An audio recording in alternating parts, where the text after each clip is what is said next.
What's going on, fellas? If you want to win your fantasy football league, you need to know this. I've spent over 50 hours drafted and I'm stunned at what's happening. Here are 6 running backs that are going way too early in drafts. Damien Harris is going as a top 30 running back, even though 43% of his points, the most of any running back last year, came off of touchdowns. Now check this out. Harris finished as the running back 18 last year in points per game, and he had 15 touchdowns on 220 total touches. Based on the NFL averages last year, Harris was expected to score 9 touchdowns. That means 6 touchdowns were lucky, which is 36 points you can't rely on this year. But hold on, fellas, there's more. New England already had a loaded backfield and decided to add 3 more running backs in free agent Ty Montgomery and then rookies Pierre Strong and Kevin Harris. And no pun intended at all, but I have a really good feeling that Pierre Strong is going to be used strongly this year. He seems to be the guy that's going to inevitably replace James White. And speaking of James White, he just got re-signed this offseason to a 2-year, $5 million deal, which is 57%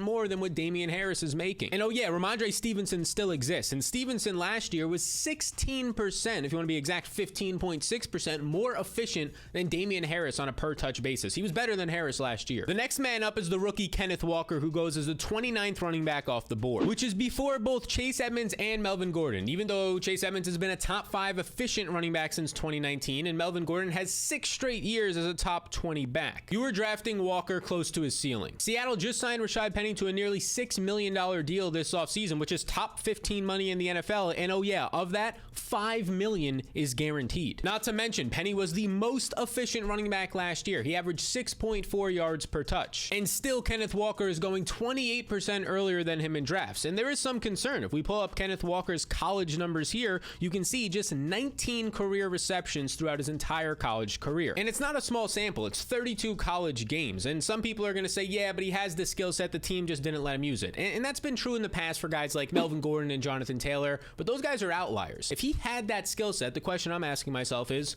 why didn't we see it? Now, the most overdrafted and overvalued running back has to be Cordell Patterson, who right now is going ahead of Clyde Edwards-Helaire and some of the names we mentioned earlier, like a Chase Edmonds. Now, as I pull up Patterson's profile on Player Profiler, look at the age down here. He's already 31 years old, and since 2010, only 6 running backs aged 30 or more have finished as a top 25 back, which is right around where Patterson is going right now in drafts. And exactly 0 running backs have done it twice since then. So, hey, if you're sitting there like, gonna be a wise guy, hey, last year, Cordell Patterson, he was right there, top 24 running back, top 25. Okay, nobody's ever done it twice. Once you hit your 30s at the running back position, it is very difficult to be good just once. And it was easy for Patterson to see touches last year in an offense that had no playmakers. Yes, Patterson earned those touches, but his biggest competition was Mike Davis here, and Mike Davis, amongst all running backs last year, ranked 63rd out of 32 teams. He was basically the worst backup in the NFL, which is why they recently cut him. They brought in Damian Williams, who was efficient a few years ago with the Kansas City Chiefs, but most notably 5th-round rookie Tyler Algiere, who was a top 1% producer last year at BYU. Algiere put up 1,800 total yards. He led college football with 23 touchdowns last year on the ground, and he had more total yards than Breece Hall and Kenneth Walker,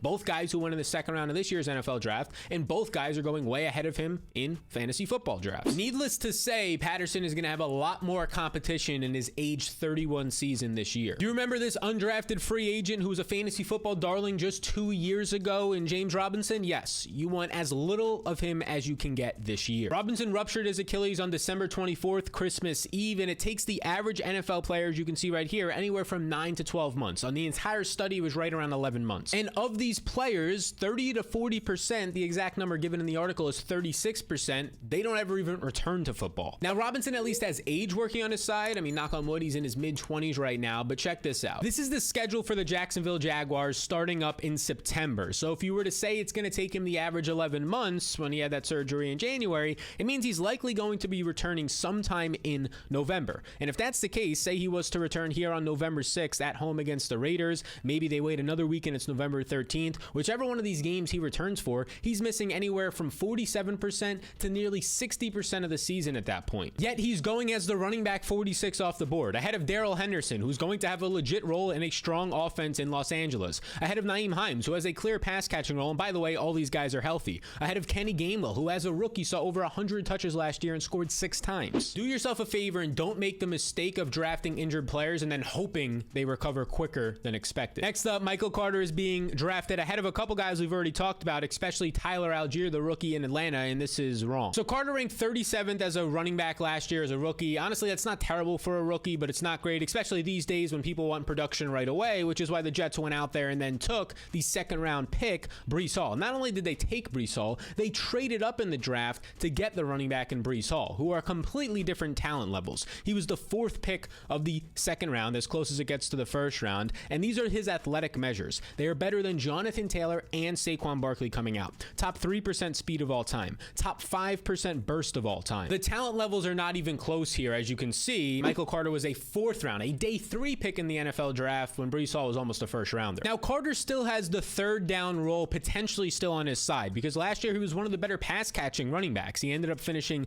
8th in yards per reception, and he was top 12 in overall running back pass catcher efficiency last year in 2021. The problem is this is as good as it gets, a limited role in 2022. Now, if he secures that third down role, it makes it really difficult to like Breece Hall. Next up, let's take a trip to the Kansas City backfield where we can talk about Ronald Jones. He ended up signing, if you add this up, $1.25 million plus $250,000, a $1.5 million deal, which if we scroll all the way over to the right side of it, you will see that $1.5 million. Zoom in here. This nearly $3 million first round draft capital money to Clyde Edwards-Helaire is about 2 times what Ronald Jones is making. So in terms of financial incentives, this is Clyde Edwards-Helaire's backfield. Now, Kansas City signed Jones to replace this man, Darrell Williams. So if we go into the game logs, Darrell Williams, there was games last year where Clyde Edwards-Helaire ended up getting injured and Darrell Williams goes out there and he scores 14 fantasy points. You can scroll down, he had a game of 24 fantasy points, a top 10 running back overall. In games where Clyde Edwards-Helaire was actually active though, and this man right here in Darrell Williams was not out there as the #1 running back with little competition in a Patrick Mahomes-led Chiefs offense,